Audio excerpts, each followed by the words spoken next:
किसी ने बड़ी कमाल की बात कही है, कभी कभी खामोश रहना ही सबसे बड़ा जवाब होता है, क्योंकि कुछ जवाब शब्दों से नहीं, सब्र से दिए जाते हैं।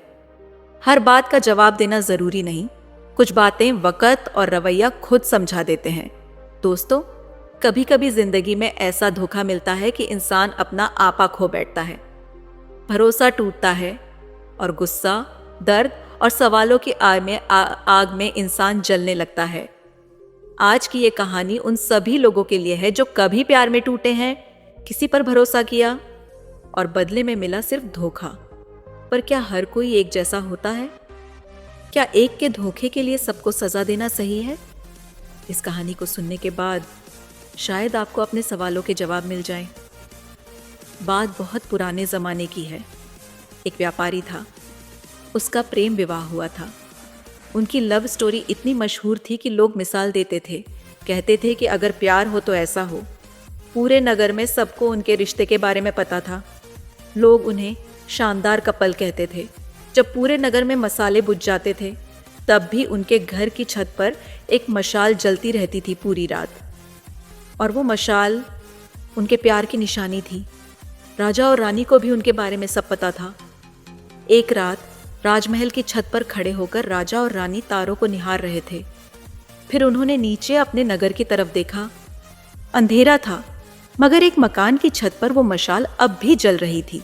दोनों ने एक दूसरे की तरफ देखा और फिर बात छिड़ गई। एक बहस शुरू हो गई। राजा बोले, ये जो रिश्ता इतना सुंदर चल रहा है, वो सिर्फ इसलिए क्योंकि पति समझदार है। रानी बोली, नहीं, ऐसा नहीं है, पत्नी बहुत समझदार है, वो संस्कारी है, इसलिए रिश्ता चल रहा है। फिर दोनों में बहस होने लगी। पर राजन ने कहा, बहस से कुछ नहीं होगा, चलो एक परीक्षा रखते हैं, देखते हैं कि सच्चाई क्या है। अगले दिन रानी ने अपनी एक दासी को व्यापारी के पास भेजा एक संदेश लेकर। दासी पहुंची और बोली, रानी साहिबा ने भेजा है, थोड़ा हिचकिचा रही हूं बताने में। व्यापारी ने कहा, नहीं नहीं, कहिए क्या बात है।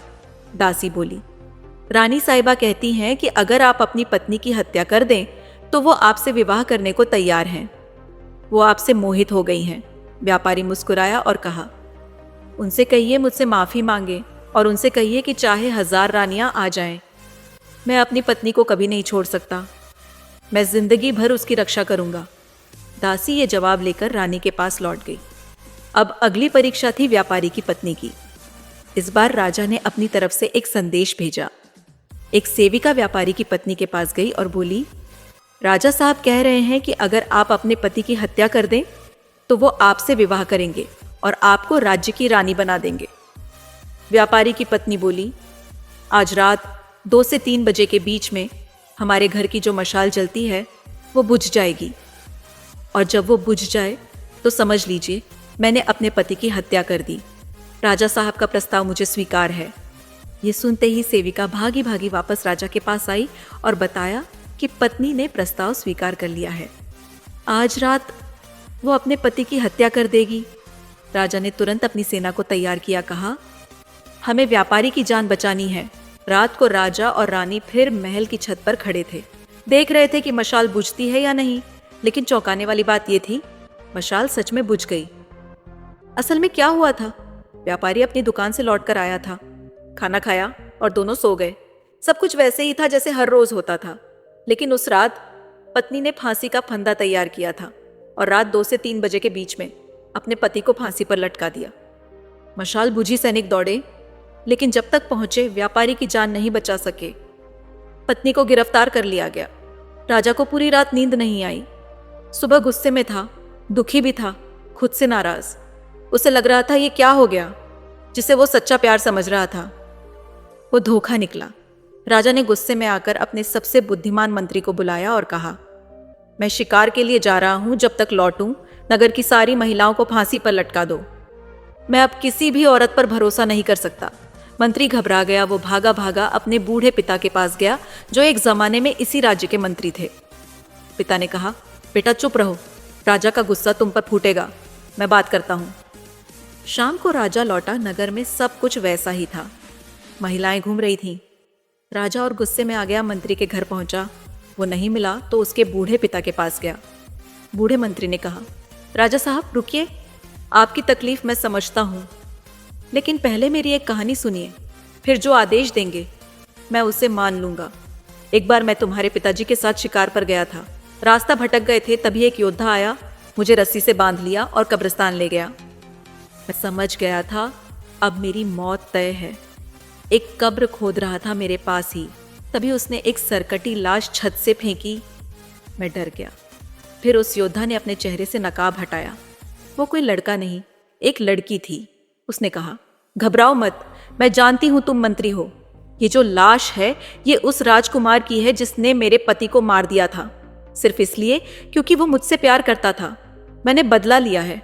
अब मैं भी अपने पति के पास जाना चाहती हूँ। यही मेरी कब्र है। मैं अपना गला खुद काट रही हूँ ताकि अगली जिंदगी में भी हम साथ रहें। और वो लड़की सच में अपने गले पर वार करके मर गई। फिर मंत्री ने राजा से कहा, राजा साहब, उस दिन मुझे समझ आया कि सच्चा प्यार क्या होता है। एक महिला ने अपने पति के लिए अपनी जान दे दी, और आप आज एक धोखेबाज औरत के कारण सारी नारियों को सजा देना चाहते हैं। धोखा एक ने दिया है तो सजा सबको क्यों? क्या ये न्याय है? राजा की आंखें खुल गईं। उसे समझ में आ गया कि गलती क्या थी। दोस्तों, कहानी छोटी थी लेकिन सवाल बड़ा है। क्या आप भी किसी एक धोखे की वजह से सब पर भरोसा करना छोड़ चुके हैं? क्या आपने भी सोचा कि दुनिया में अब सच्चा प्यार नहीं बचा? अगर हाँ, तो याद रखिए, अगर बुरे लोग इस दुनिया में हैं तो अच्छे लोग भी हैं। अगर एक रिश्ता टूटा है तो इसका मतलब ये नहीं कि आगे कोई रिश्ता पनपेगा ही नहीं। धोखा मिलना दुखद है, पर उसका इलाज नफरत नहीं, समझदारी है। और जब सच्चा प्यार मिल जाए तो उसे इस तरह निभाइए कि दुनिया मिसाल दे। और अगर आपको आज तक नहीं मिला तो भरोसा रखिए, ज़रूर मिलेगा। पर दोस्तों, ये लाइंस हमेशा याद रखना, जिसकी मस्ती जिंदा है उसकी हस्ती जिंदा है, वरना ये समझ लो वह ज़बरदस्ती जिंदा है। धन्यवाद।